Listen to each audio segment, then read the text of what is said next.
Sir site చూసాం కదా sir, ఏ plot select చేసుకుంటే బుక్ చేద్దాం సార్. షూర్.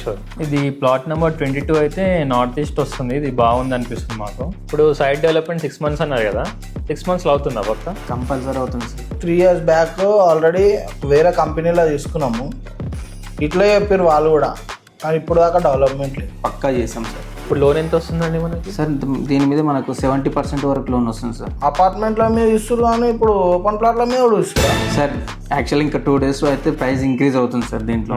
సో మీరు లాస్ట్ మూమెంట్లో వచ్చారు కాబట్టి ఇప్పుడైతే చెక్ త్రూ కానీ ఏదో సమ్ అమౌంట్ తోటి అయితే హోల్డ్ చేసుకుంటే ఈ ప్లాట్ మనకి ఈ ప్రైస్లోనే ఉంటుంది సార్. ఓకే, ఇప్పుడు హోల్డ్ చేసుకోవాలంటే పేమెంట్ ఎంత కట్టాలి? యాక్చువల్గా 5 lakhs కడితే మనకు ప్లాట్ అలాట్మెంట్ అవుతుంది సార్. సో మీ రిమైనింగ్ అమౌంట్ మీరు టైం మీకు ఉంటుంది. ఎందుకు తొందర పడుతున్నావు? నెక్స్ట్ వీక్ చూద్దాం తీపట్టున్నాడు, ఇప్పటికైతే పనులు ఉన్నాయి. అరే మంచి ప్లాట్ కదరా.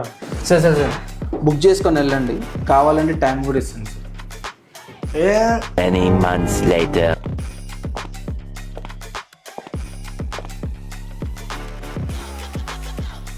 సార్ కస్టమర్స్ వచ్చారు sir.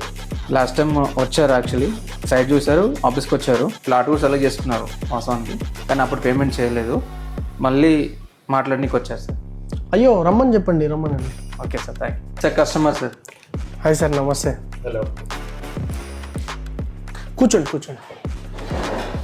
Sir last time select చేసుకున్న ప్లాట్ నెంబర్ వచ్చేసి 22 సార్.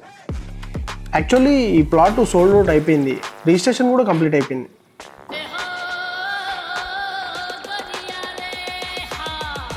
సరే, ఇందులోనే మీరు ఇంకొక ప్లాట్ సెలెక్ట్ చేసుకోండి. ఓకే, నేను ఈ ప్లాట్ నెంబర్ 50 ఓకే చేద్దాం అనుకుంటున్నాండి.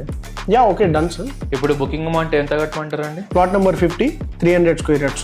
సో ప్లాట్ కాస్ట్ వచ్చేసి 60 lakhs అవుతుంది. సో మీరు ఇప్పుడు 6 lakhs పే చేస్తే బుకింగ్ అయిపోతుంది. 60 lakhs? నేను తీసుకునే సేమ్ సైజ్ ప్లాట్ కదా సార్. ఆ రోజే చెప్పాను సార్, యాక్చువల్ మీకు 2 daysలో ప్రైస్ పెరుగుతుందని. ప్రపంచంలోని అంత నికృష్టుడు కూడా ఉండడరా. శవం మీద మరమరాలు ఎలుగుతున్నవాడు మొహం చూడు.